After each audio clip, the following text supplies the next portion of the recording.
exact patterns different from one part of the world to another, and even from one century to another. But these were periods where you couldn't depend on the climate to be the way as consistent as the way your grandparents relied on it. Border areas. So, so now let's narrow the focus to the 1630s in particular. I noticed a couple of interesting things in 1632, for example. The bodyguards, 12 bodyguards of the French king froze to death. Mm. Now, think about it for a moment. We're not talking about peasants huddling in a hovel here. These are people, they probably did have to stand guard duty, and that's exposing them. But they are going to be receiving a much higher level of care, and the rest. They have better clothing, they have better food. They're still at the same time, Italy was suffering from excessive heat and drought. France, Italy, same year. Norway, they had a crop failure.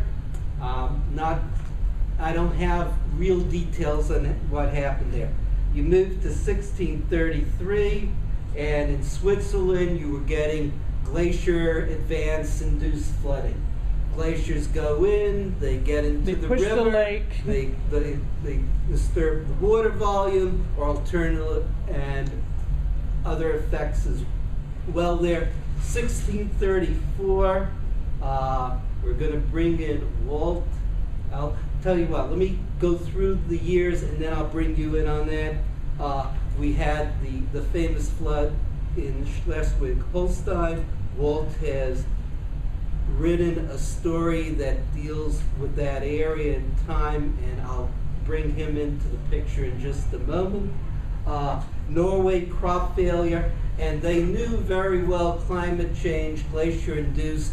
There is a legal account in which they say the failure in this region, and obviously the people were asking for legal relief. I don't recall now whether it was a tax waiver or something like that, but they were seeking some kind of legal relief. They had ears of corn that were the green on one side and brown on the other. When they say corn, do you mean wheat? Ears of corn. You mean, maize? No, We he call means corn what wheat. Europeans call corn. What Europeans call corn is wheat. It's not, but we think of it It's as corn. wheat, yeah. Yes, Right Virginia. for barley, Norway doesn't grow wheat.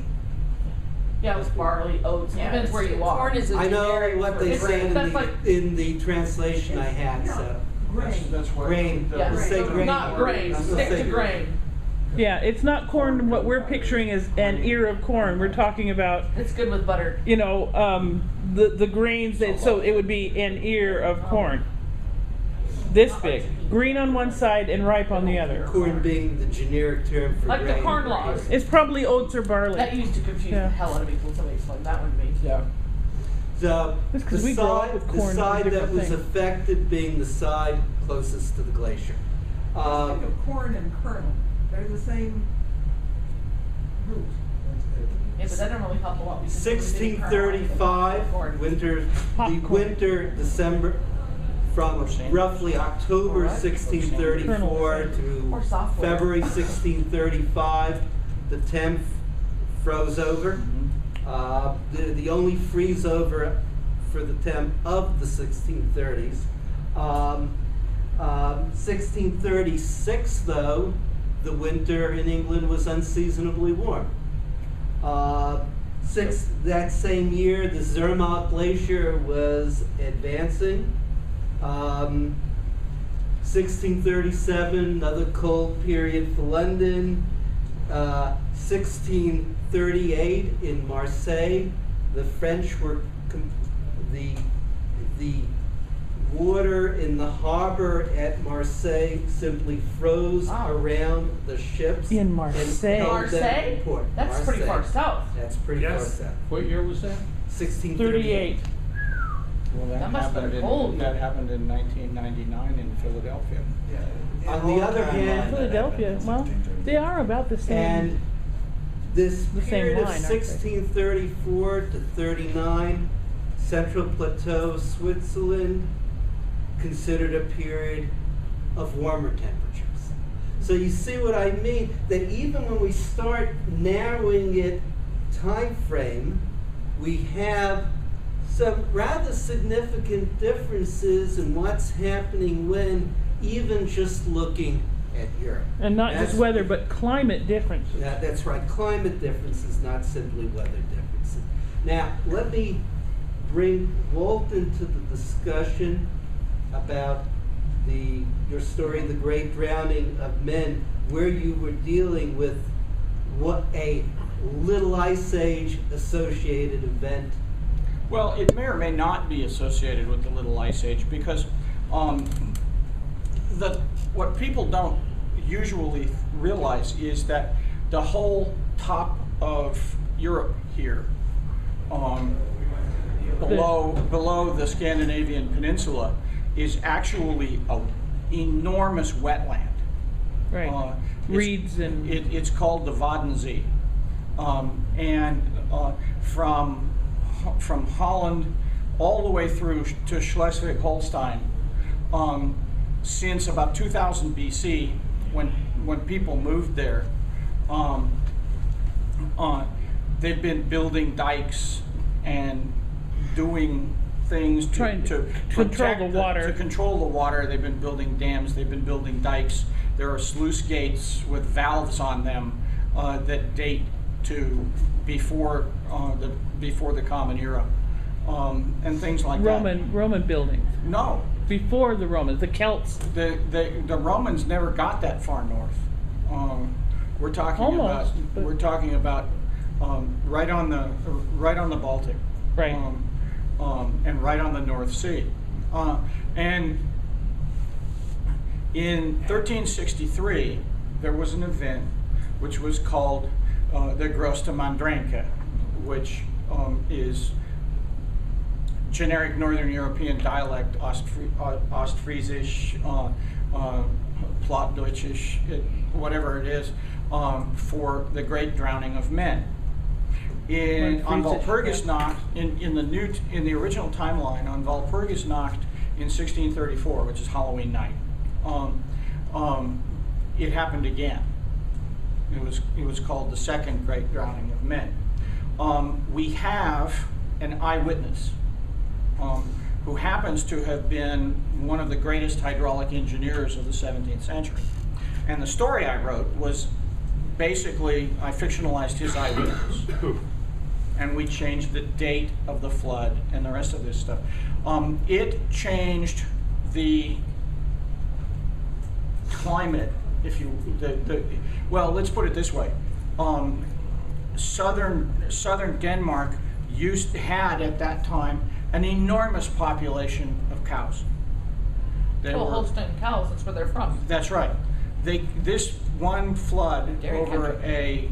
over a One night. 7-hour period Yeah. killed 50,000 cows and almost 5,000 people. Ships were washed Inland. a mile. There were hurricane force winds.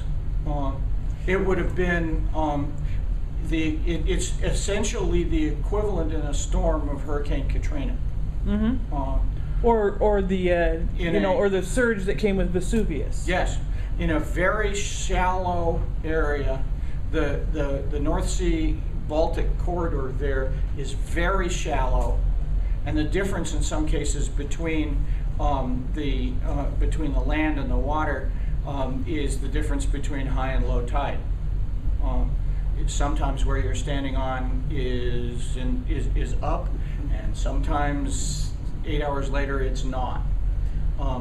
So there's speculation that, especially for the folks that think that the Little Ice Age started way earlier, because of the fact that the first of these huge storms started in 1360 something. And the last of these huge storms was in 1780. and they haven't had another one. They're due. They are. They're really due. But what it did is it drowned islands, it drowned villages. You can go diving in places in the North Sea, and you can see church spires that are underwater because of this flood. The question is this kind of weather related to the Little Ice Age? Maybe not.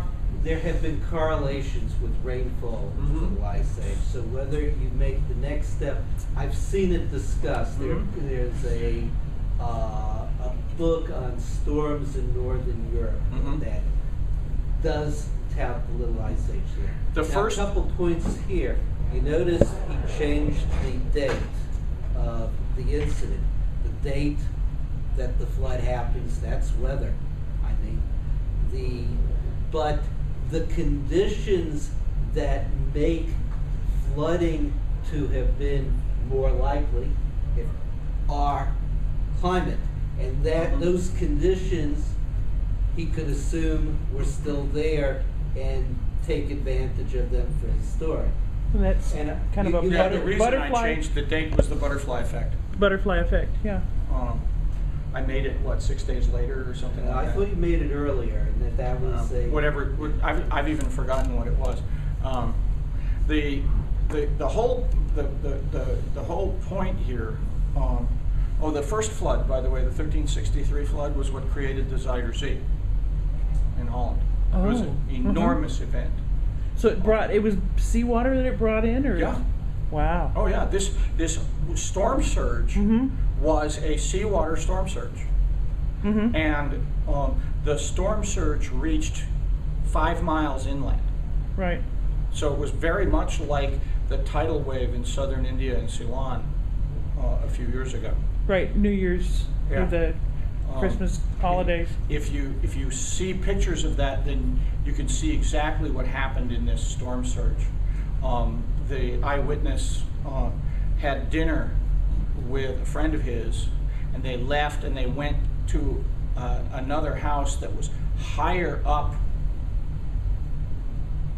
elevation on a hill, yeah. On a hill, and in the morning the place where they had dinner didn't exist anymore, and all those people were never seen again.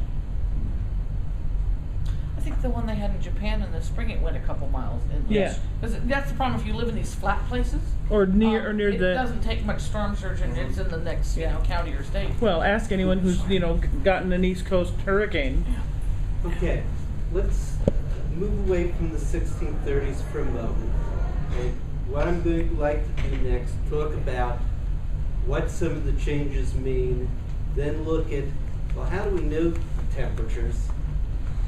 How well do we know what the temperatures were? And then we'll get to the gorilla. Okay. Some of it So, is in freezing. terms of climate, just first of all, in terms of general health, the climate that people are accustomed to is the one that they survive best in. And if there is a sudden change in what those are that is significant enough, mortality goes up. Yeah, so It can either be in really either cold or direction. really hot, either way. So there was a study where it found that for every degree Celsius, the temperature went beyond the 95th percentile, there was a 3